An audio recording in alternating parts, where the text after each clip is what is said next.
بكمال صفته خط محدود ولا نعت موجود ولا وقت معدود ولا أجل محدود فطر الخلائق بقدرته ونشر الرياح برحمته. الصلاة والسلام على الرسول المصدق المصطفى الأمجد المحمود الأحمد سيدنا ومولانا ومولى الكونين جد الحسن والحسين معاني أبي القاسم محمد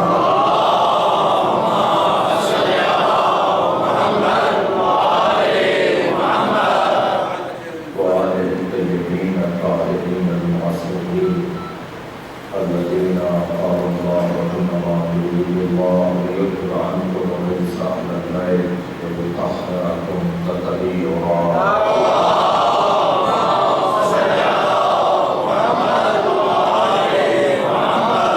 ولعنة الله على أعدائهم أجمعين من يوم عداوتهم إلى قيام يوم الدين.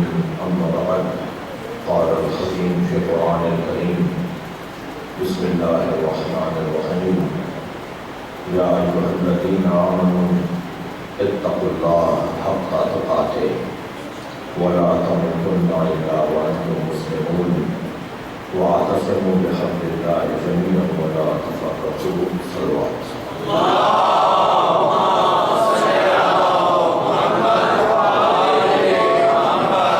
ایک سورہ فاتحہ کی مقصد اخلاص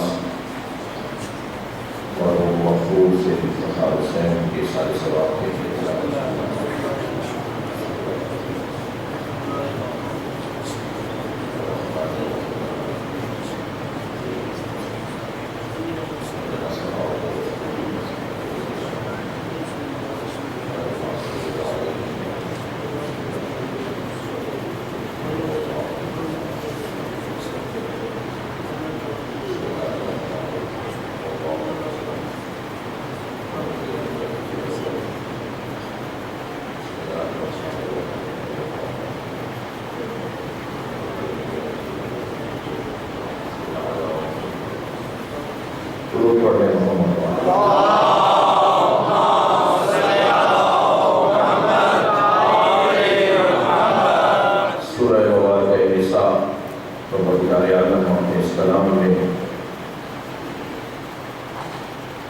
کچھ اصول اور کچھ فارمولے عطا کر رہا ہے،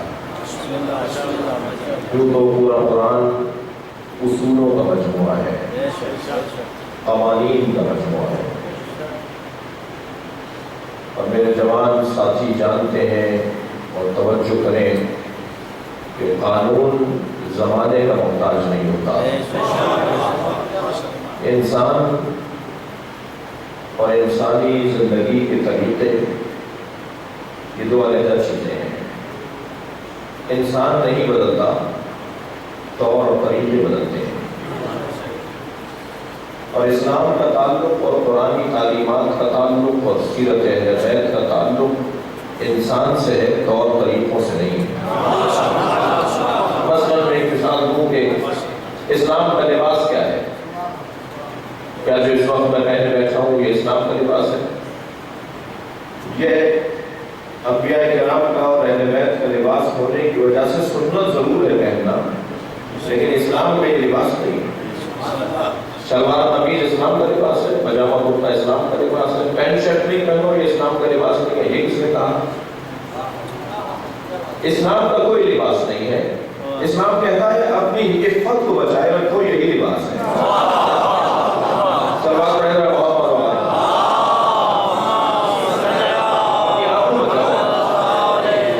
اپنی عفت کو محفوظ رکھو، اپنی آبرو کو محفوظ رکھو، اپنی عزت کو بچائے رکھو.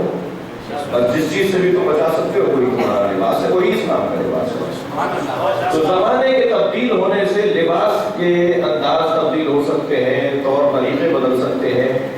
زمانہ بدلا ہے، انسان نہیں بدلا. 1400 سال پہلے، 4000 سال پہلے جو انسان تھا آج بھی وہی انسان ہے. اس کا رہن سہن بدلا ہے، اس کے طور طریقے بدلے ہیں، اس کی سواریاں بدلی ہیں، اس کے ظلم کے طریقے بدلے ہیں، اس کے عدل کے طریقے بدلے ہیں. صلوات رہنا محمد والے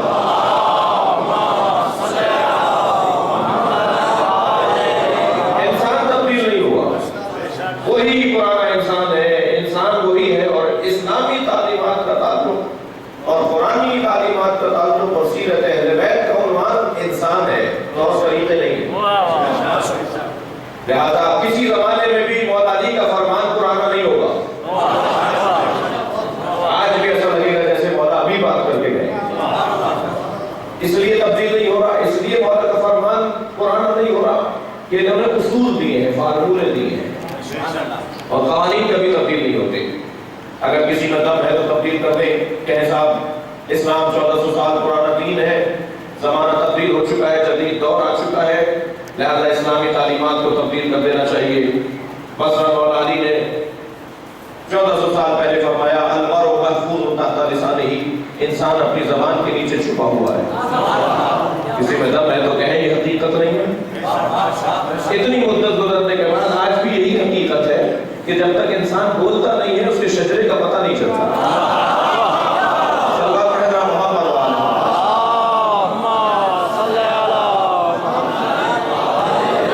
یہاں یہ گوشت کا لوتھڑا جو زبان ہے یہ دائیں بائیں اوپر نیچے لگنا شروع ہوتی ہے, وہاں پورے حالات سامنے آ جاتے ہیں کہ اس کی زبان کیا ہے, اس کا ماحول کیا ہے, یہ کس ماحول میں رہتا ہے, یہ کیا بولتا ہے اور کتنا پڑھا لکھا ہے. اس کی تعلیم بھی بتا دیتی ہے. ایک جملے میں معلوم ہو جاتا ہے کہ یہ کتنا پڑھا لکھا ہے. سند تلاش کرنے کی ضرورت نہیں ہے, بات کر کے دیکھ لینا چاہیے. انسان کی زبان پکار کے بتائے گی. اور پھر مولانا نہج البلاغہ میں ارشاد فرما رہے, میں تمہیدی بیان سے گزر رہا ہوں, آپ کی توجہات بھرپور ہیں. مولانا نہج البلاغہ میں فرما رہے خبردار اہل بیت کے بارے میں الجھنا نہیں کہ کون اہل بیت ہے اور کون اہل بیت نہیں ہے. واقعہ گزر رہا ہے, سرکار چادر کے نیچے اپنے اہل بیت کو لے رہے ہیں. ایک بی بی نے آگے بڑھ کر کہا کہ میں بھی چادر میں آ جاؤں. نبی نے چادر کا کونا کھینچ کے فرمایا تم خیر پر ہو, اہل بیت میں نہیں ہو. معلوم یہ ہوا زوجہ ہونا فضیلت ہے مگر اہل بیت ہونا اس سے بڑی فضیلت ہے. صلوات پڑھے محمد و آل محمد.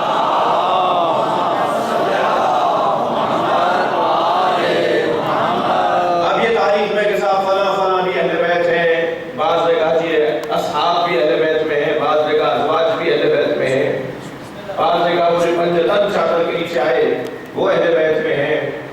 اگرچہ اس بات کے اوپر کسی کا اختلاف نہیں ہے. خاص طور پر اگر آپ غور فرمائیں تو حج بیت اللہ کے بعد جو سرکار کی جانب سے وہاں ایئرپورٹ پہ قرآن تقسیم کیا جاتا ہے وہ آپ کے اختیار میں ہوتا ہے کہ آپ ان سے کہیں کہ ہمیں اردو والا قرآن دے دو, وہ دے دیں گے اردو والا قرآن آپ کو. جو وہاں سے چھپا ہوا قرآن ہے, ریاض سے چھپا ہوا, مکے سے چھپا ہوا قرآن, اس میں آیت تفسیر سورہ احزاب نکالیے اور آیت تفسیر پر جائیے اور اسی کے حاشیے میں نیچے آئیے, اسی کی تفسیر کا جو حاشیہ ہے اس میں آئیے. اس میں انہوں نے لکھا ہے کہ 5 قول ہے کہ اہل بیت میں کون کون ہیں, اور یہی جو میں نے ابھی اشارے دیے اس طرح سے 5 قول عدد کر کر کہتے ہیں. مگر ان 4 قولوں میں تو اختلاف ہے کہ یہ اہل بیت ہے یا نہیں ہے, مگر اس میں اختلاف نہیں ہے کہ پنجتن اہل بیت ہے. یعنی ان 5 ہستیوں پر کسی امت کے فرقے میں اختلاف نہیں ہے کہ یہ اہل بیت ہیں. بحث ہماری یہی تھی. بات یہ ہے کہ مولا فرما رہے ہیں یہ مت الجھنا, یوں نہ الجھنا کہ اہل بیت کون ہے اور اہل بیت کون نہیں ہے. مولا نے 10 صفتیں اہل بیت کی بیان کر کے بتائی. بس جو ان صفتوں پہ پورا اتر جائے سمجھ لو وہی اہل بیت ہے. یہ جوان سوال کرتا ہے مولا علی کا نام قرآن میں کیوں نہیں ہے, جناب سیدہ کا نام قرآن میں کیوں نہیں ہے, جناب مریم ان سے مفضول ہے, سیدہ ان سے افضل ہے. حضرت مریم پہ تو پورا سورہ ہے مگر جناب زہرا پر کوئی بی بی کا فاطمہ نام نہیں ہے قرآن میں. کیوں نہیں ہے؟ پروردگار عالم نے یہ نام اس لیے قرآن میں نہیں رکھے کیونکہ ان سے ہو رہا تھا حسد.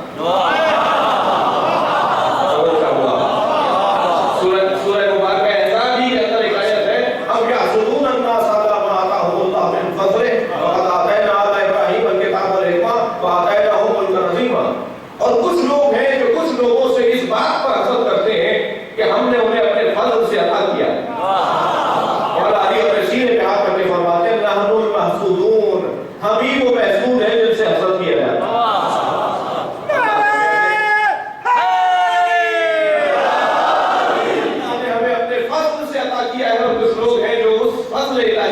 ہم سے حسد کرتے ہیں. توجہ ہوگا. مولا 10 صفتیں بیان کر رہے ہیں کہ اہل بیت کی نشانیاں کیا ہیں. ان میں سے ایک نشانی جو سب سے پہلی نشانی علی بیان کر رہے ہیں فرماتے ہیں یخبرکم حلمہم عن علمہم. میں نے جملہ آپ سے کہا تھا کہ بولنے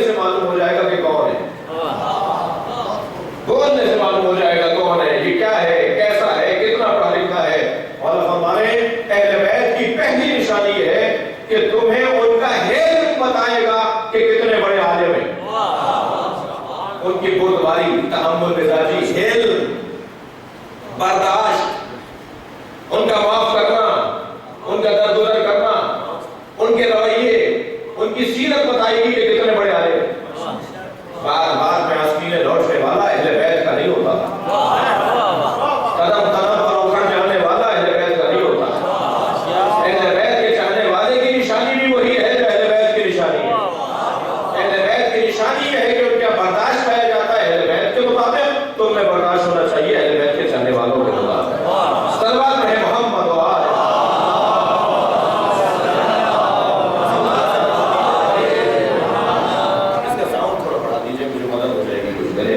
ایک سلوات اور عطیہ کرے علی۔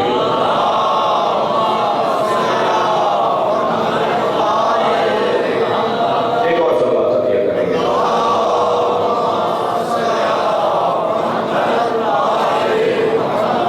لہذا زندہ نگرانی پروردگار عالم کا احسان عظیم ہے کہ ہم جس دروازے پر بیٹھے اس سے بہتر دروازہ نہیں ہے۔ دنیا کہاں بیٹھی ہے مجھے اس جگہ کا پتہ نہیں ہے، لیکن مجھے اتنا پتا ہے کہ جہاں میں بیٹھا ہوں اس سے بہتر دروازہ نہیں ہے۔ غور فرمائے جس جگہ ہم بیٹھے اس سے اچھا دروازہ نہیں ہے۔ لوگ آسائشوں میں رہنے کے باوجود بھی مضطرب ہیں، ہم جنازے اٹھانے کے باوجود بھی مطمئن ہیں۔ ایک جملہ آپ کی زبانوں کے حوالے کر رہا ہوں، وہ مار کر مضطرب ہیں، ہم مر کے مطمئن ہیں۔ ہمارا دشمن ہم سے پریشان ہے اسی بات کے اوپر کہ یہ اتنا نقصان اٹھانے کے باوجود بھی مطمئن کیسے ہے، اور کیسے ناممکن ہے یہ بات، کیسے ممکن نہ ہوتی یہ بات؟ اس لیے کہ جو صاحبان نفس مطمئنہ ہیں ان سے دوستی رکھنے والے مطمئن ہی ہوا کرتے۔ اگر 2 گھنٹے تک میں اور آپ کسی گلاب فروش کی دکان پر بیٹھ کر آ جائیں، کسی ایسی جگہ سے اٹھ کر آئیں، 2 گھنٹے بیٹھ کر آئیں جہاں گلاب رکھا ہوا ہو، تو 4 گھنٹے تک ہم میں سے خوشبو آتی ہے۔ جس نے 70 سال تک حسین حسین سنا ہو، جس نے 80 سال تک مجلسیں کی ہو، اس کے کردار میں امام حسین کی خوشبو کیسے نہیں ہے؟ اور الحمدللہ پوری دنیا میں میں اپنے سنی بھائیوں کو علماء فکری کا دے رہا ہوں، تذکر دے رہا ہوں، توجہ دلا رہا ہوں، پوری دنیا میں سب سے اچھا کردار ان لوگوں کا ہے جو روتے ہیں حسین پر۔ سب سے اچھا کردار مسلمانوں میں ان لوگوں کا ہے جو مجلس کرتے ہیں، جو روتے ہیں، جو ماتم کرتے ہیں، جو زخانہ سجاتے ہیں۔ سب سے اچھا کردار ان کا ہے۔ جا کے دیکھ لیجیے دنیا بھر میں کیا تاثر پیش کیا گیا ہے مسلمانوں کی طرف سے۔ الحمدللہ ہندو، عیسائی، یہودی، غیر مسلم جب مسلمانوں میں تفریق کرتا ہے تو کہتا ہے وہ جو اہل بیت کے ماننے والے ان کا انداز ہی کچھ اور ہے۔ اور میں یہاں ایک جملہ کہہ کر اپنی بات کو آگے بڑھاؤں کہ جو قوم رونے کی مشق کرتی ہو وہ کسی کو رلاتی نہیں ہے۔ سلوات عطیہ کریں امام حسین کے بعد۔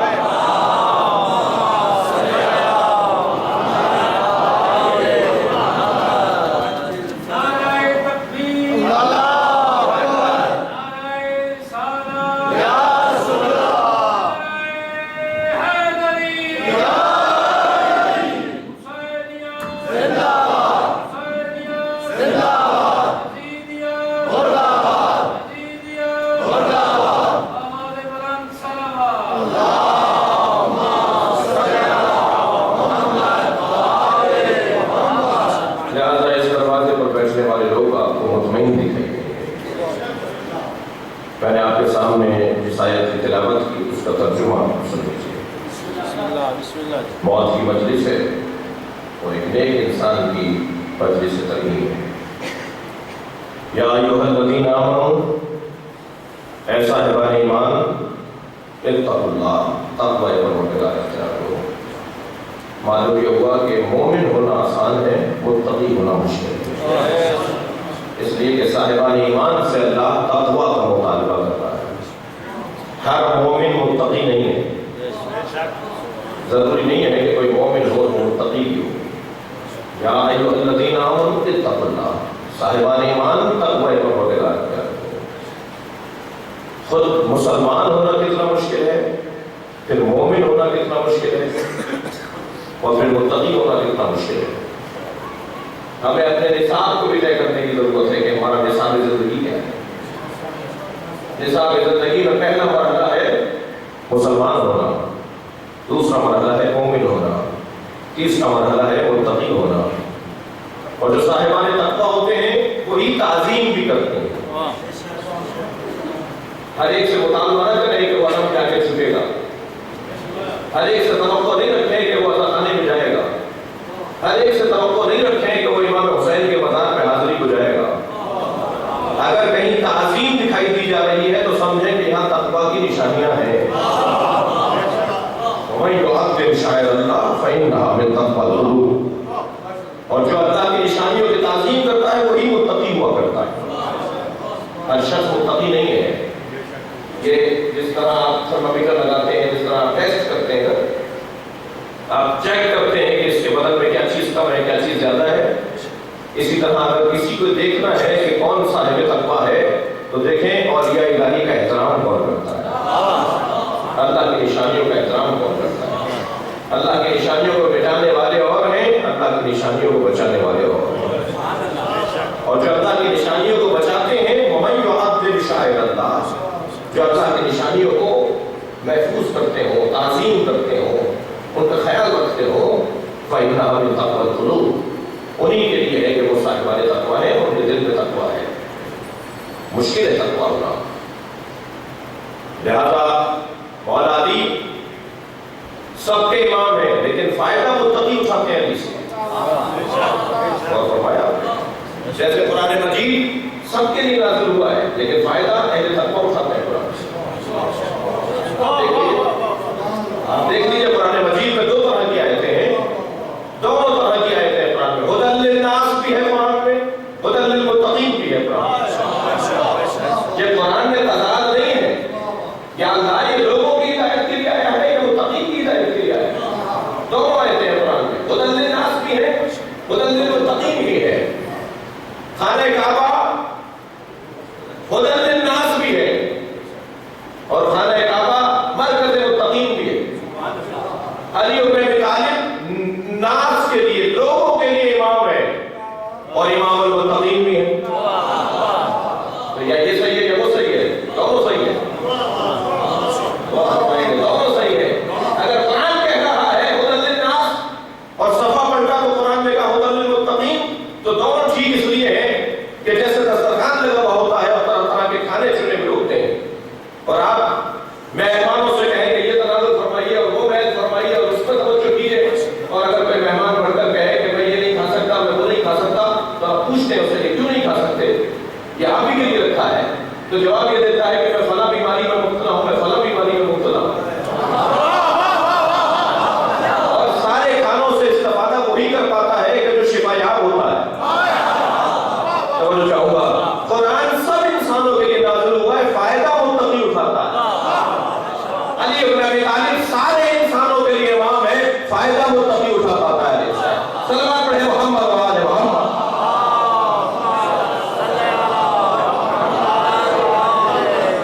یا ایھا الذین آمنوا اتقوا اللہ، اے صاحبان ایمان صاحب تقویٰ ہو جاؤ تاکہ علی تمہیں کام دکھائے، علی تمہیں فائدہ پہنچائے، تم علی سے فائدہ لے سکو. پورے نہج البلاغہ میں مولا علی نے ایک جگہ مدد مانگی ہے اپنے شیعوں سے. اللہ اکبر، ساری کائنات علی سے مدد مانگتی ہے اور علی ایک جگہ کہہ رہے ہیں کہ میری مدد کرو، اے میرے چاہنے والوں میری مدد کرو. اور پھر خود فرمایا تقویٰ الہی کے ذریعے علی کی مدد کرو، متقی ہو جاؤ تاکہ تم علی کی مدد کر سکو. اللہ اکبر.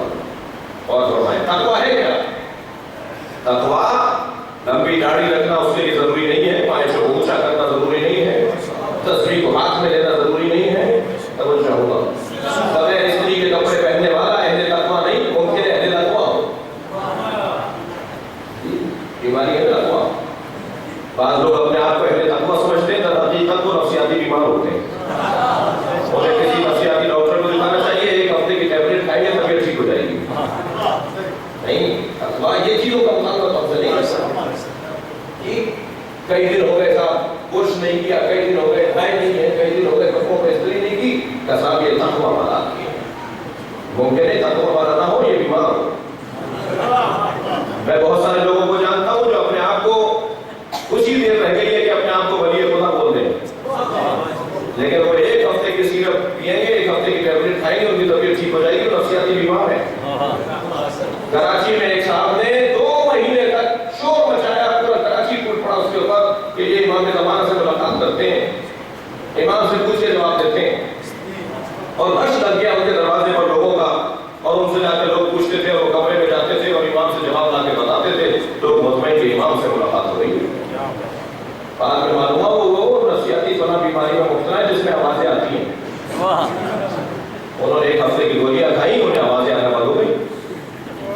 تو بہت سارے لوگ ایسے ہیں جو اپنے آپ کو دھوکہ دے رہے ہوتے ہیں، اور حقیقت لوگ ان سے دھوکہ کھا رہے ہوتے ہیں۔ کتنی بڑی تعداد میں عزیزوں اس دنیا میں لوگ ہیں جو خود بھی دھوکہ کھاتے ہیں اور لوگوں کو بھی دھوکہ دیتے ہیں۔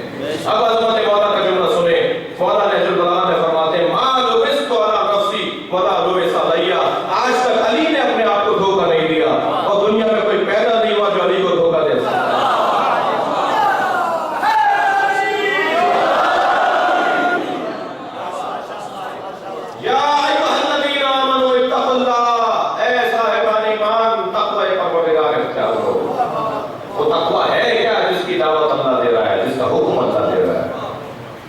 اس تقویٰ کے لیے کسی حلیے کی ضرورت نہیں ہے، کسی خاص اسٹائل کی ضرورت نہیں ہے۔ تقویٰ یعنی پرواہ۔ جوان توجہ کریں، اس میں اتفاق ہے مجلس میں اکثریت جوانوں کی ہے، اور جو بزرگ ہیں وہ بھی ایمان کی جوانی سے مملوک ہیں۔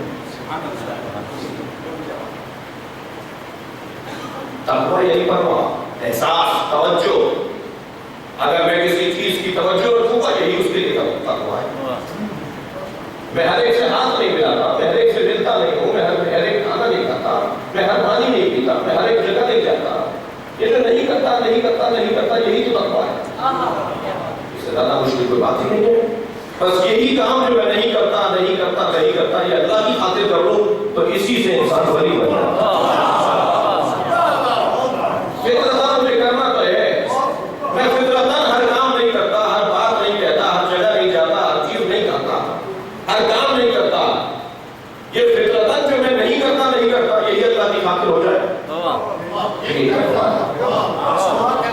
اسی کو اللہ کی خاطر کر دیا جائے یہی تقویٰ ہے۔ اور فرمائیں گے حق پر باتیں، مگر تقویٰ بھی عارضی نہیں ہونا چاہیے۔ اللہ پارٹ ٹائم کے لیے نہیں ہے۔ یہ 5 وقتوں کی نمازیں پڑھوائی ہیں، اس کا مطلب یہ نہیں ہے کہ اللہ 5 وقتوں کے لیے۔ اور فرمائے اللہ فجر کے میں تھا، پھر اللہ ظہر میں ملا، پھر اللہ عصر میں ملا، پھر اللہ مغرب میں ملا، پھر اللہ عشاء میں ملا۔ پارٹ ٹائم ہو گئی، پارٹ ٹائم ہے اللہ۔ یہ ہمیں کب کہا گیا ہے کہ نماز پڑھو؟ قرآن میں کہیں نہیں لکھا کہ نماز پڑھو۔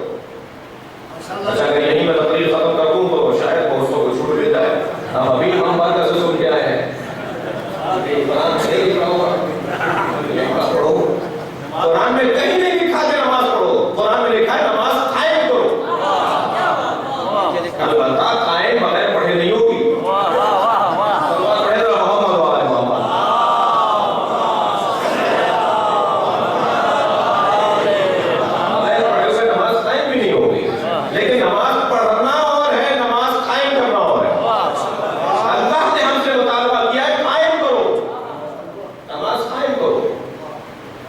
جیسے وضو ذاتی طور پر واجب نہیں ہے، وضو واجب ہی نہیں ہے، وضو تو واجب ہی جب ہوتا ہے جب نماز واجب ہو جاتی ہے۔ ذاتی طور پر وضو واجب نہیں ہے۔ 3 سال پہلے جب یہ راولپنڈی کے عاشورہ کا سامنے ہوا تو لمبی زبانیں ٹیلی ویژن چینلوں پر چل رہی تھی، نجی ٹی وی چینلوں پر لمبی زبانیں چل رہی تھی، بڑے مفتی سامنے آ گئے تھے، بڑے ٹی وی اینکروں کو دکانداری کا موقع مل گیا تھا، خدا سے چاہ رہے تھے کہ ایسا موقع مل جائے کہ روٹ بدلنے کی باتیں کریں، انہیں محدود کرنے کی ہمیں موقع ملے بات کرنے کا۔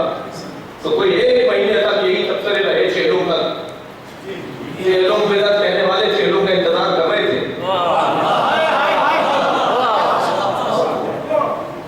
تو ان لوگوں کے چہلوں تک ایک مرتبہ یہی تبصرے ہوتے رہے کہ انہیں محدود کرو، انہیں بند کرو، انہیں فلاں جگہ روٹ دے دو، شہر سے باہر کو راستہ دے دیا جائے، یہاں وہاں جلوس نکال لیں، ان کی وجہ سے روڈ بند ہو جاتے ہیں، مارکیٹیں بند ہو جاتی ہیں۔ تو ہم بھی ایک ٹی وی چینل پر بلائے گئے انہی دوروں میں، اسی دور میں، تو ہم نے بھی وہاں چند باتیں کہیں، یہاں تک نقل کر دیتا ہوں۔ جب یہ بات ہوئی کہ صاحب شہر سے باہر کسی بیابان میں، کسی صحرا میں یہ جگہ دے دی جائے تاکہ شہر کی مارکیٹیں بند نہ ہو، شہر کے لوگ مضطرب نہ ہو، پریشان نہ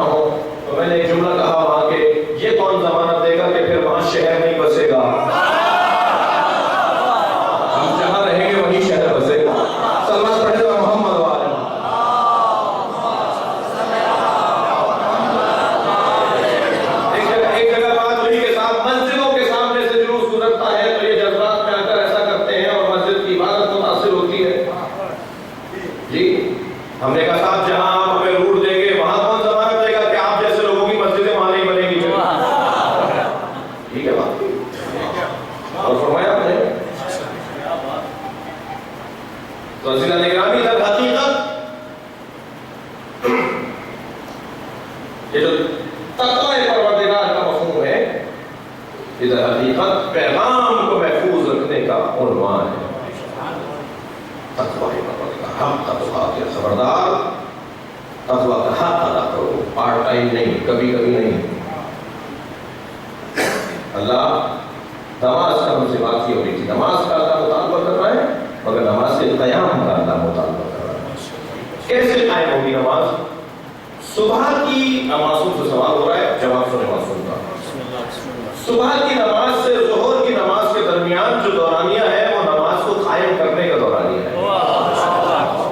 ظہر اور مغرب کے درمیان جو عصر کے اور مغرب کے درمیان کا دورانیہ ہے وہ نماز کو قائم کرنے کا دورانیہ ہے. تم نے نماز پڑھ لی ہے اب نماز کو قائم کرو. نماز کیسے پڑھی تھی؟ 2 رکعت نماز کے لیے کپڑے پاک تھے اب دوسری نماز کے درمیان تک پاک رکھو.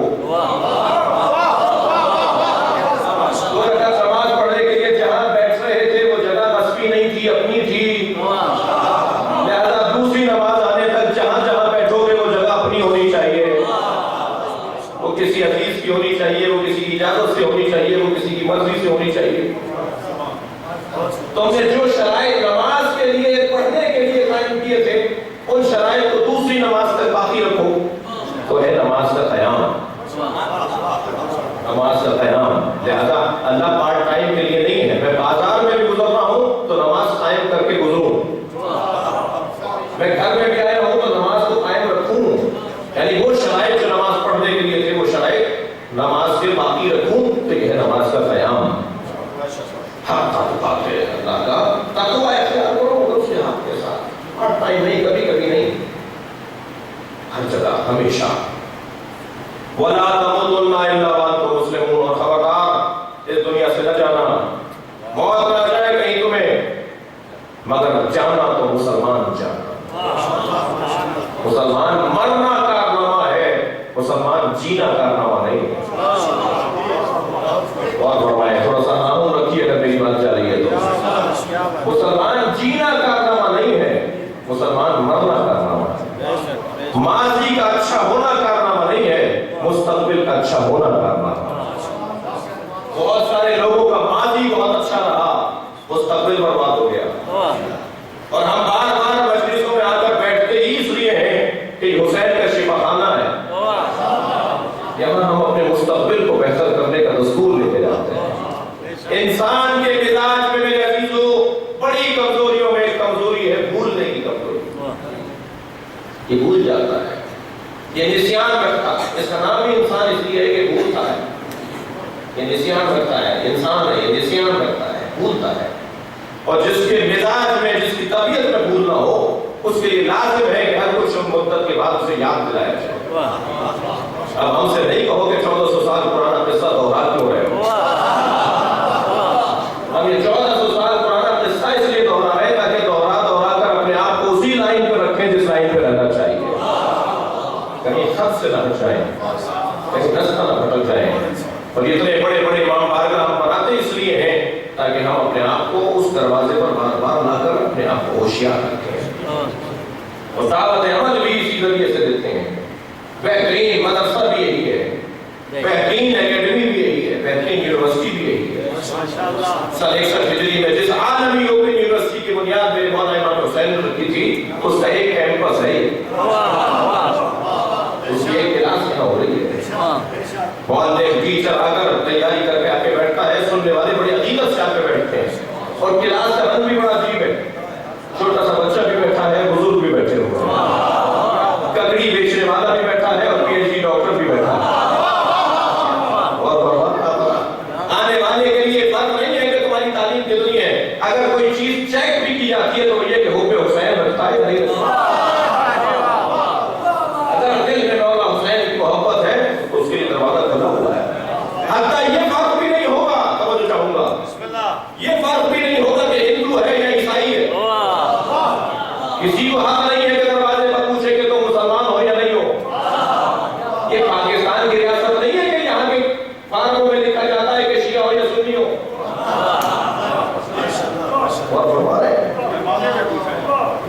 شیعہ و سنی یہاں کے سرکاری اداروں کے، اب یہاں کوئی سیاسی مسئلہ نہ ہو جائے، میں تو اسے پاکستان سمجھتا ہوں بھائی، پاکستان ہے جس ملک کی ریاست سے سواریت پھیلاتی ہو، اس ملک کے لوگوں سے ہمیں کیا توقع ہوگی؟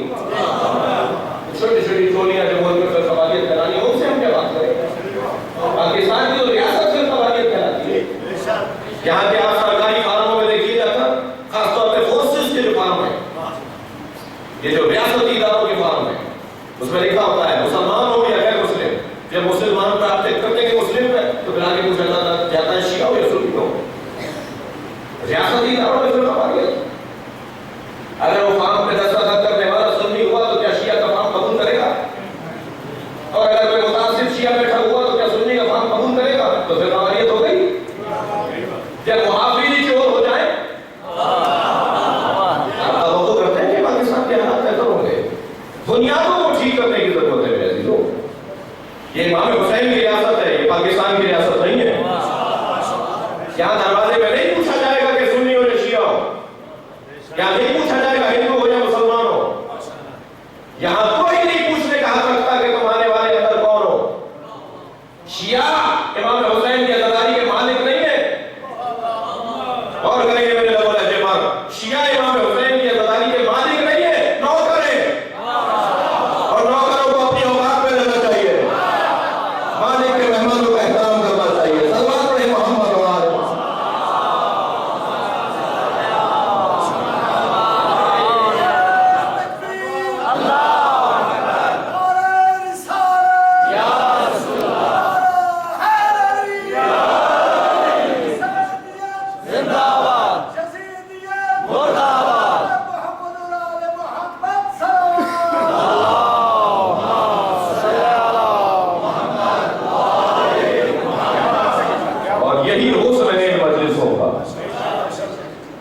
جیسے اس مجلس میں بھی سنی بھی بیٹھے ہیں، شیعہ بھی بیٹھے ہیں، اگر علاقے میں کوئی ہندو بھی ہو تو اسے بھی دعوت مجلس کی جائے، اگر علاقے میں کوئی یہودی اور عیسائی بھی ہو تو اسے بھی کہا جائے مجلس ہو رہی آ جاؤ۔ اور میں انتہائی بہت دبانا ان جوانوں سے گزارش کروں گا، اگر کوئی آپ کو علاقے کا ہندو عیسائی یہودی کوئی نظر آئے تو پہلے نیاز اسے کھلائیں، جو آپ کے یہاں تمرد تیار ہوتا ہے پہلے اسے کھلائیں، اس لیے کہ اتنی سی ٹیبلٹ میرے سر کا درد دور کر دیتی ہے تو حسین کی نیاز اثر نہیں کرے، جو ہمارے الگ سے چیز اترتی ہے اس کے اثرات ہیں، اس کے نتیجے ہیں، اثر دکھاتی ہیں چیزیں۔ لہذا میں انتہائی ادب کے ساتھ اپنے غیر شیعہ بھائیوں، شیعہ میزبان ہے اس کو بہت رات سے نہیں ہے، لیکن مالک نہیں ہے امام حسین کے زمانے۔ اور کیا خوب کہا ہے شاعر نے کہ در حسین پہ ملتے ہیں ہر مزاج کے لوگ، لوگ کہتے ہیں صاحب دہشت گردی کا خاتمہ، شدت پسندی کے خاتمہ کیسے ہوگا، برداشت کیسے بڑھے گی، تحمل مزاجی کیسے بڑھے گی؟ آؤ عزاداری پا کے دیکھو، عزاداری پا کے دیکھو، عزاداری سے زیادہ راہ حل کوئی اور نہیں ہے۔ امام حسین کی عزاداری راہ حل ہے شدت پسندی کے خاتمے کے لیے، دہشت گردی کے خاتمے کے لیے، نفرتوں کے خاتمے کے لیے امام حسین کی عزاداری اس کا راہ حل ہے۔ اسی پاکستان میں ایک جگہ اشرا پڑھتا ہوں جو ہندو کرواتا ہے، یہ مجلس ہندو ہے، تصویروں بڑے سیاستدانوں کے نام لے سکتا ہوں، نہیں لوں گا جن کے گھر سے علم نکلتا ہے اور وہ سنی ہے۔ سینکڑوں لوگ ہیں اس ملک کے اندر جن کے گھروں پہ علم لگے ہوئے ہیں، وہ شیعہ نہیں ہے۔ جی ضروری نہیں ہے کہ اگر کسی نے علم گھر پہ لگایا ہوا ہے تو وہ شیعہ ہے۔ کراچی کے سانے میں جو عاشورہ کا ہوا، 52 لوگوں میں سے 32 لوگ سنی تھے جو شہید ہوئے عاشورہ کے جلوس میں تھے۔ آپ جوڑ دیجئے کتنی کس کی قربانی رہتا ہے؟ امام حسین کی عزاداری ہے، امام کا معاملہ ہے، عاشقوں کا معاملہ ہے، امام کا معاملہ عشق کا معاملہ ہے۔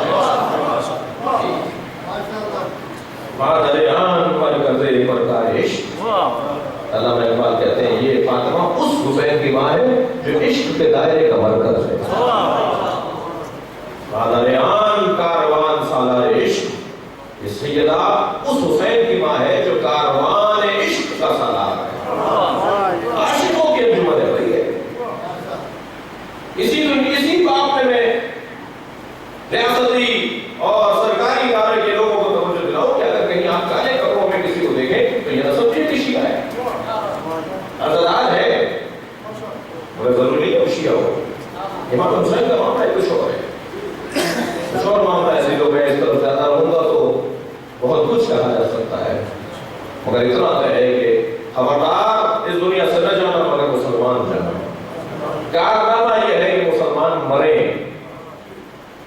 انتہائی محنت کے بعد ایک جملہ آپ کی سماعتوں کے حوالے کر رہا ہوں. لوگ کھاتے ہیں جینے کے لیے، پہنتے ہیں جینے کے لیے، اوڑھتے ہیں جینے کے لیے، گھر بناتے ہیں جینے کے لیے. لغت اہل بیت میں، مکتب اہل بیت میں جیو مرنے کے لیے. ایسی زندگی گزارو کہ تمہاری موت اچھی ہو جائے. سلوات پڑھیں محمد و آل محمد.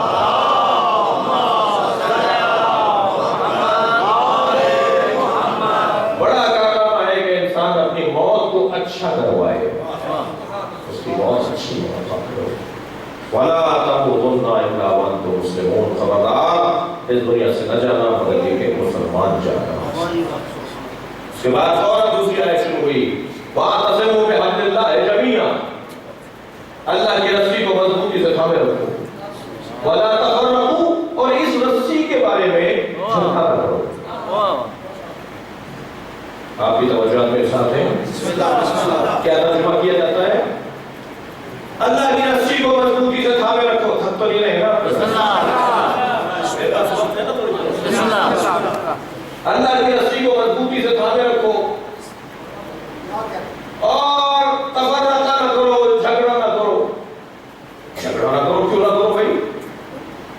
نہ ذاتی طور پہ جھگڑا برا ہے، نہ ذاتی طور پہ دوستی اچھی ہے. اتحاد ہمیشہ اچھا نہیں ہے، جھگڑا ہمیشہ برا نہیں ہے. تھوڑا سا ہاں وہ کریں گے میری بات سے. اگر قرآن کا ہم یہ ترجمہ کریں گے تو مجھے ہے، اگر ہم قرآن کی آیت پہ یہ ترجمہ کریں کہ اللہ کی رسی کو مضبوطی سے تھامے رکھو اور تفرقہ نہیں کرو، جھگڑا نہیں کرو. جھگڑا نہیں کرو کیا بات ہوئی؟ غلط آدمی ہے جھگڑا نہیں کرے، ظلم کر رہا ہے جھگڑا نہیں کرے، ظالم ہے جھگڑا نہیں کرے. یہ کیا ہوا کہ جھگڑا نہیں کرو؟ یہ کیا ہوا کہ اختلاف نہیں کرو؟ کیوں نہیں کرے اختلاف؟ جنگ احزاب میں سب لوگ متحد ہو کر آئے تھے نا نبی کے خلاف، تو کہتے ہیں اچھا اتحاد تھا. اتحاد کون سی بات ہوئی بھائی؟ اتحاد ذاتی طور پہ اچھا نہیں ہے، وجہ اتحاد تلاش کیا گیا. اتحاد کا نقطہ کیا ہے؟ اتحاد کا نقطہ کیا ہے؟ ذاتی طور پر اختلاف برا نہیں ہے، دیکھا جائے اختلاف کس بنیاد پر ہے. اگر اختلاف کی بنیاد اچھی ہے اختلاف کرو. مردہ قوم ہے جو اختلاف نہیں کرتی، مردہ قوم ہے جو ہمیشہ اتحاد کرتی ہو. بلکہ کہہ دوں بزدل قوم ہے جو ہمیشہ اتحاد کرتی ہو، اور مردہ قوم ہے جو کبھی اختلاف نہ کرتی ہو. نہ ذاتی طور پر اختلاف اچھا برا ہے، نہ ذاتی طور پر اتحاد اچھا ہے. تو پھر یہ ترجمہ کیوں کر رہے ہیں؟ تو جو ہے تھوڑی سی گردن ہلا دیجیے، آپ کی رائے ہوگی.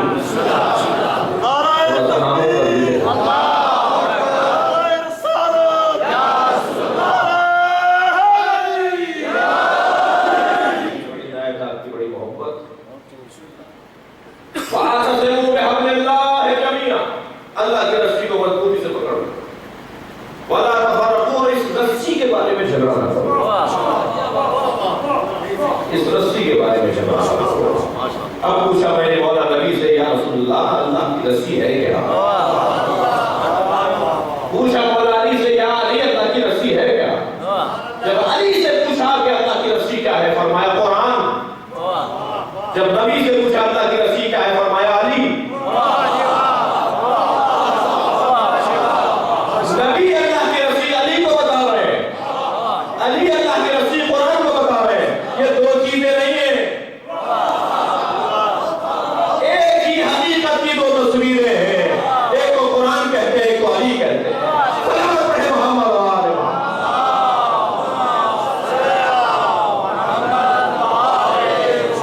قرآن اور علی کو مضبوطی سے تھامے رکھو. قرآن اور علی کو مضبوطی سے تھامے رکھو. جھگڑا نہیں کرو قرآن اور علی کے بارے میں. میں سنی بھائیوں سے مخاطب ہوں، پھر شیعہ بھائیوں سے مخاطب ہوں. اور عالم ہماری مملکت کا اور عالم ہمارے ماحول کا یہ ہو گیا کہ نہ کوئی سنی ہے نہ کوئی شیعہ ہے، سنی ہے سب.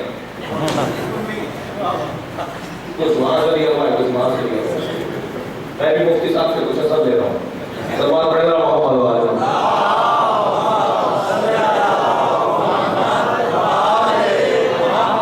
اس سے بڑھ کر سلوات دیا کریں گے.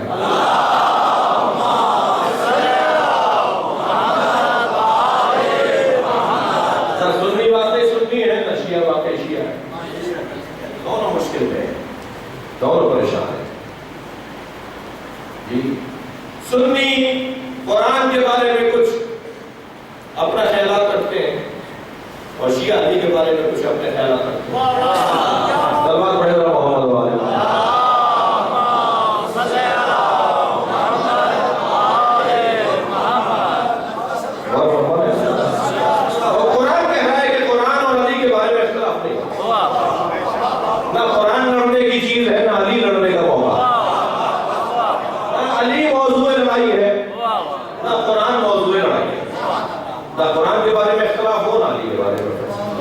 اب سنی بھائیوں کے یہاں ایک وقت کا مسئلہ ہے، اور میں تو سنی ہوں اس لیے بات کر رہا ہوں. کوئی نہیں سکتا کوئی شیعہ ہو تو سنی نہ ہو. جتنے شیعہ ہیں وہ سب سنی ہیں. ہماری خواہش ہے سارے سنی بھی شیعہ ہو جائیں. یہ تو طے ہے جتنے شیعہ ہیں سب سنی ہیں. خواہش ہے کہ سنی بھی شیعہ ہو جائیں. سنی بھائیوں کا ایک مسئلہ ہے، آپ ناراض تو نہیں ہو رہے ہیں مجھ سے. سنی بھائیوں کا ایک مسئلہ ہے کہ وہ قرآن کی حیثیت کو ہماری دشمنی میں گرا دیتے ہیں. بس کسی طرح شیعہ کمزور پڑے، کسی طرح شیعہ پر کوئی الزام لگے، چاہے قرآن کی حیثیت گر جائے. میں بھی مثال دے رہا ہوں. سب سے زیادہ ڈھنڈورا کون پیٹتا ہے کہ شیعہ تحریف قرآن کے قائل ہے، شیعہ تحریف قرآن کے قائل ہے. کسی ایک شیعہ کو پکڑ کے پوچھے تحریف قرآن کے قائل ہو گیا ہے تو نہیں. سارے سنی کہہ رہے ہیں، آپ کی جگہ اکثر سنی کہہ رہے ہیں، بڑے بڑے علماء سنی بھائی کہہ رہے ہیں کہ شیعہ تحریف قرآن کا قائل ہے. شیعہ کہتا ہے کہ 40 پاروں کا قرآن تھا، 10 پارے قرآن کی بکری کھا گئی. بکری تمہاری ہے، جواب ہم دیں. ہمارا کیا تعلق اس بکری سے؟ ہماری کسی کتاب میں نہیں لکھا ہوا، ہماری کسی کتاب میں نہیں لکھا ہوا کہ کسی کی کوئی بکری قرآن کھا گئی ہو. آپ نے اپنی کتاب میں لکھا اور ہم پہ الزام لگا رہے ہیں کہ آپ شیعہ کہتے ہیں کہ قرآن 40 پاروں کا. شیعہ تحریف قرآن، آپ کس کی خدمت کر رہے ہیں؟ توجہ چاہوں گا. میں انتہائی اور تمام اپنے سنی بھائیوں سے ہاتھ جوڑ کر کہتا ہوں کہ آپ کس کی خدمت کر رہے ہیں؟ پروپیگنڈا کر کے شیعوں کو کمزور کرنے کے لیے آپ خدمت کر رہے ہیں یہودیوں کی. آپ کام آ رہے ہیں عیسائیوں کے. آپ غیر مسلموں کو تقویت پہنچا رہے ہیں. تو کہنے دیکھو ان کی اساس ہی اختلافی ہے، ان کی بنیاد ہی اختلافی ہے. کہ جس قرآن پر بیس کرتے ہیں، جس قرآن پر اپنے دین کی تعلیمات کو بناتے ہیں، اس قرآن میں ان میں اختلاف ہے. ہم تو نہیں کہتے قرآن میں تحریف ہوئی ہے، ہم تو نہیں کہتے قرآن میں تبدیلی ہوئی ہے. ہم تو کہتے ہیں وہی قرآن ہے جو آپ کے یہاں رکھا ہے، وہی ہماری مسجد میں بھی رکھا ہوا ہے. بڑی دعوت عام ہے، بڑی بھی دعوت ہے. کسی بھی دروازے کو بجاؤ، شیعہ کے گھر کے دروازے کو، اور تمہارے گھر میں جو قرآن لا کے دکھاؤ. آپ جا کے دیکھیے وہی قرآن ہے جو آپ کے گھر میں رکھا ہے. ہمارے امام بارگاہوں میں، ہماری مسجدوں میں وہی قرآن ہے جو آپ کے یہاں رکھا ہوا ہے. پھر کیوں اس بات کو بند نہیں کر رہے؟ تعجب ہوتا ہے کہ بڑے بڑے مفتی بھی یہ بات دہراتے ہیں. شیعہ تحریف قرآن کا، ہم تحریف قرآن کے قائل نہیں ہیں. ہم تحریف قرآن کے قائل نہیں. جیسا قرآن تھا، اگرچہ 30 پارے، رکوع، نصف، ربع، ثلث، یہ جو تقسیم بندیاں ہیں جی، یہ نبی کی بنائی نہیں ہے. 30 پارے نبی نے نہیں بنائے. قرآن ایسے ہی نبی نے چھوڑا جیسا، لیکن پاروں میں تقسیم نبی نے نہیں کیا. یہ صحابہ کرام اور ان کے بعد تابعین نے دو جملے سن لیجیے، معلوماتی بات ہے. یہ صحابہ کرام اور تابعین نے طے کیا ہوا تھا کہ 30 دنوں میں جا کر یہاں تک مکمل کرنا ہے. تو ایک دن میں اتنا پڑھنا ہے، دوسرے دن اتنا پڑھنا ہے، تیسرے دن اتنا پڑھنا ہے. 30 دن میں قرآن ختم کرتے تھے. تو بس ایک دن میں جتنا پڑھ لیتے تھے اس کا نام تابعین نے پارا رکھ دیا. اچھا، تابعین ائمہ کے زمانے میں تھے، ٹھیک ہے. میرے 7ویں اور 8ویں امام کے زمانے میں پاروں میں تقسیم ہو گیا تھا. ائمہ نے اسے پسند فرمایا، اس کا اختلاف نہیں کیا. لہٰذا ہم بھی اختلاف نہیں کر رہے، ہم بھی وہی پارے بولیں گے جو 30 پارے. یہ رکوع اور یہ نصف اور یہ ثلث یہ تابعین نے کیا، نبی نے نہیں کیا تھا، اگر کیونکہ ہمارے ائمہ کے زمانے میں ہو گیا تھا، ہمارے ائمہ نے اس پہ اختلاف نہیں کیا، اعتراض نہیں کیا، ہم بھی اسے پسند کر رہے ہیں۔ نبی کا دیا ہوا نظام نہیں ہے۔ قرآن وہی قرآن ہے جو آپ کے ہیں، وہی قرآن ہمارے یہاں ہے، کوئی قرآن پہ فرق نہیں ہے۔ حتیٰ میرے مولا علی جو قرآن کی تفسیر لے کر آئے حضرت عمر کے زمانے میں، معاف کیجیے حضرت ابو بکر کے زمانے میں، مولا جو قرآن کی تفسیر اور تعبیر اور شان نزول اور ناسخ و منسوخ اور محکم اور متشابہ کی تفسیر لے کر آئے کہ قرآن میں ایک ایک آیت کے اوپر میں بتاتا ہوں کہ یہ کیا ہے، مجھے نبی نے بتایا اور میں نے اسے محفوظ کیا، آج لے کر آیا ہوں۔ تو مجھے نہیں معلوم کہ کیا ماحول تھا، مگر اتنا ضرور ہوا کہ ایک مرتبہ سب نے آواز لے کر کہا، ایک نے کہا، دوسرے نے کہا، اور سارے ماحول نے کہا نہیں علی ہمیں یہ قرآن نہیں چاہیے، حضرت کو اٹھا کے گھر لے گئے۔ جو امام مہدی لائیں گے وہ قرآن نہیں ہے، وہ تفسیر ہے قرآن۔ مجھے امام مہدی لے کر آئیں گے، ہاں امام مہدی کچھ لائیں گے قرآن کے حوالے سے، وہ قرآن نہیں لائیں گے امام مہدی، قرآن یہی ہوگا۔ وہ علی بن ابی طالب کی اصیل تفسیر ہے، اصلی تفسیر جو پیغمبر نے کی ہے وہ لائیں گے امام مہدی۔ پوری گوری تھی جو مولا علی لے کر آئے تھے، اس میں کاغذ سے، اس میں کھالیں تھیں، کھالوں پر وہ علم لکھا ہوا تھا، حضرت اس اٹھا کر لے گئے، جب نہیں مانا گیا۔ یہ جوان سوال کرتا ہے جب مولا کی حکومت آئی 4 سال 4 مہینے تک حاکم رہے، تو پھر وہ قرآن جو تفسیر قرآن مولا لائے تھے پھر اسے نافذ کیوں نہیں کر دیا؟ تو میں اور ذرا سوال کو پختہ کر لیتا ہوں۔ مولا وہ قرآن نہیں لے کر آئے، حضرت ابوبکر کے زمانے میں لائے تھے کہ تفسیر قرآن ہے، لوگوں نے پسند نہیں کیا، علی نے زبردستی نہیں کی، گھر لے گئے، امام حسن کو دے دیا، امام حسین کو دے دیا، امام پہ چلتا ہوا امام مہدی لے گئے۔ مولا علی نے باغ فتح اپنے دور میں واپس کیوں نہیں لے لیا؟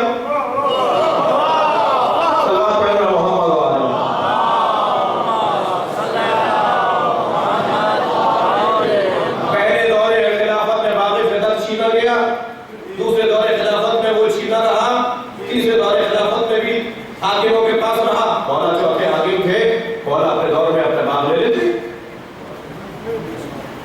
یہی سوال وہاں ہے کہ مولا جو قرآن لائے تھے تفسیر قرآن، وہ مولا نے اپنے زمانے میں نافذ کیوں نہیں کیا؟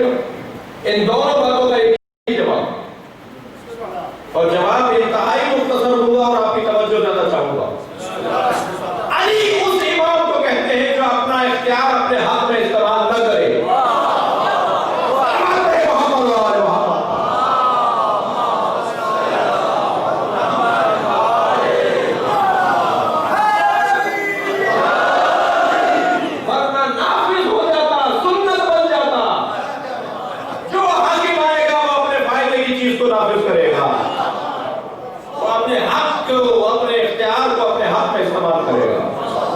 علی نے حاکموں کے لیے دروازے بند کر دیے، تمہارا حق بھی ہے تو اپنے اختیار سے نہ لو، جنہوں نے چھینا تھے انہی سے مانگتے رہو۔ صلوات پڑھیں محمد و آل محمد۔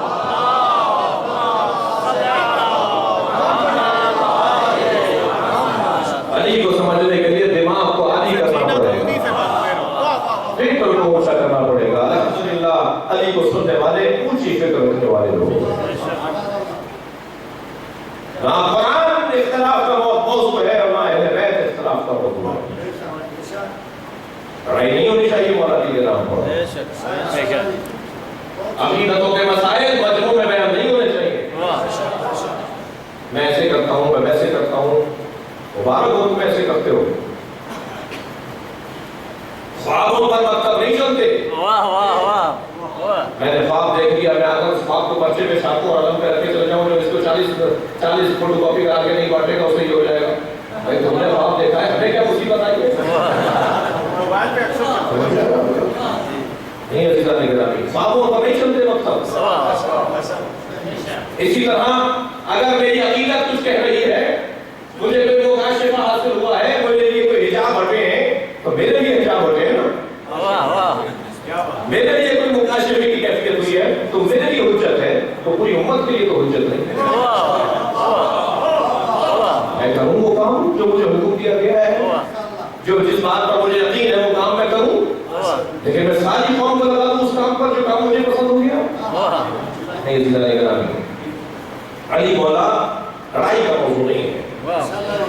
اور ویسے بھی مولا علی کا موضوع اتنا پیچیدہ ہے، بڑے بڑے اولیاء الہی، بڑے بڑے متقی، بڑے بڑے مجتہدین علی کے بارے میں مختلف رائے رکھتے ہیں۔ مولا کا موضوع ہی ایسا ہے جسے سمجھ میں آ جائے علی وہ قلندر بنتے ہیں، وہ اولیاءوں میں بھی بڑے اولیاء بنتے ہیں۔ سمجھنے تو مشکل ہے جناب مولا کائنات کو۔ علی اس معجزہ الہی کو کہا جاتا ہے جسے سمجھنا ممکن نہیں۔ جب یہ طے ہو گیا کہ ہم علی کو سمجھ نہیں سکتے تو پھر مولا کے موضوعات میں اختلاف موقع نہیں بنتا، موضوع نہیں بنتا، بات نہیں بنتی۔ میں نے مولا کو یہ سمجھا، مبارک ہو، دوسرا کچھ اور سمجھ رہا ہے، تیسرا کچھ اور سمجھ رہا ہے۔ مولا نے دروازہ بند کر دیا، کچھ سمجھتے رہو، مجھے اللہ مت سمجھنا۔ کیا سمجھو گے مجھے؟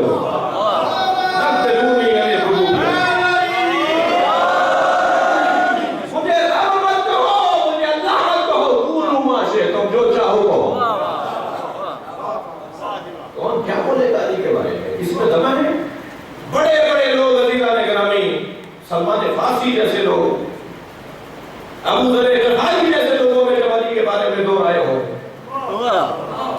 اگر کبھی آپ نے غور کیا کہ ابو ذر نے سلمان کو رد کیا، لڑائی کی، جھگڑا کیا، مارا پیٹا؟ لہذا علی کا موضوع اور مولا کا موضوع لڑائی کا موضوع نہیں ہے، اور اس طرح قرآن بھی لڑنے کا موضوع نہیں ہے۔ وَاعْتَصِمُوا بِحَبْلِ اللَّهِ جَمِيعًا وَلَا تَفَرَّقُوا۔ اللہ کی رسی کو مضبوطی سے تھامے رکھو اور اللہ کی رسی کے بارے میں جھگڑا نہیں کرو۔ قرآن اور علی کے بارے میں جھگڑا نہ کرو۔ مرو مگر مسلمان مرو، اس دنیا سے جاؤ مگر مسلمان اس دنیا سے جاؤ۔ عزیزان گرامی،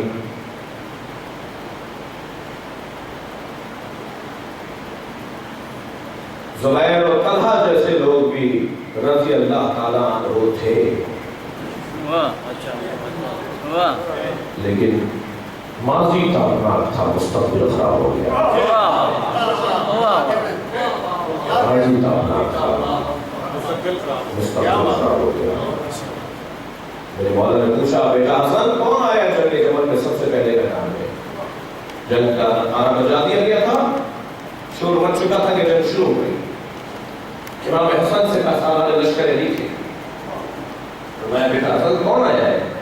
فرمایا بابا زبیر آئے، خالہ زاد بھائی ہیں مولا کے، پھوپھی زاد بھائی ہیں مولا علی کے، فرسٹ کزن ہے مولا علی کے، نبی کے، چھوٹا آدمی نہیں ہے جی، سیف الاسلام ہے، سیف الاسلام ہے، اسلام کے مضبوط ہوا ہے ان کی تلوار سے۔ مولا علی اور جناب زہرا کے ولیمے کا انتظام انہوں نے کیا ہے۔ جب جناب زہرا سے مولا علی کا عہد ہوا تو نبی نے فرمایا زبیر تم سنبھالو سارے انتظام، ہم بھی اپنے گھر میں اسی کو زیادہ یہ والا کام اسے دیتے ہیں جو سب سے زیادہ قریبی ہوتا ہے ہمارے۔ اتنا قریبی شخص، اتنا قریبی شخص مولا علی کو دیکھتے ہیں تو آنکھوں میں آنسو بھر آتے ہیں۔ نبی نے پوچھا تم علی کو دیکھ کے روتے کیوں؟ کیا یہ پیار کے آنسو ہے؟ علی سے مجھے عشق ہے، یہ جملے ہیں زبیر کے، ماضی اتنا اچھا ہے۔ ایک دن نبی نے دیکھا کہ زبیر علی کو دیکھ کر رو رہے ہیں، شوق، عشق شوق بہا رہے ہیں، عشق کے آنسو بہا رہے ہیں۔ نبی نے پوچھا زبیر کیوں رو رہے ہو؟ کہ مجھے علی سے پیار ہے، علی کو دیکھتا ہوں تو محبت میری بڑھتی ہے۔ فرمایا وہ دن کیسا ہوگا جب تم علی کے خلاف تلوار نہ ہوگی؟ رابی کہتا ہے زبیر بیٹھا ہوا تھا، کھڑا ہو گیا، یا رسول اللہ دعا کریں اس دن سے پہلے مر جاؤں۔ حضرت نے فرمایا نہیں، وہ کمزوریاں اپنی تلاش کرو جس وجہ سے ایسا ہوگا۔ اور فرمایا مولا امام حسن سے پوچھا بیٹا حسن کون آیا ہے؟ فرمایا زبیر آئے، چچا زبیر آئے جی۔ مولا گھوڑے پہ بیٹھ کے باہر آئے، سامنے زبیر کا گھوڑا کھڑا ہے، مولا نے اپنے گھوڑے کو سامنے کھڑا کیا، فرمایا زبیر پہچانتے ہو میں کون ہوں؟ کہنے لگا علی ہو۔ حضرت نے فرمایا میں وہی علی ہوں جس کے لیے نبی نے فرمایا تھا کہ تم علی کے خلاف تلوار لاؤ گے۔ یہ وہی جگہ ہے، یہ نبی کی بشارت اس جگہ کے لیے تھی، یہ نبی کی خبر اس جگہ کے لیے تھی۔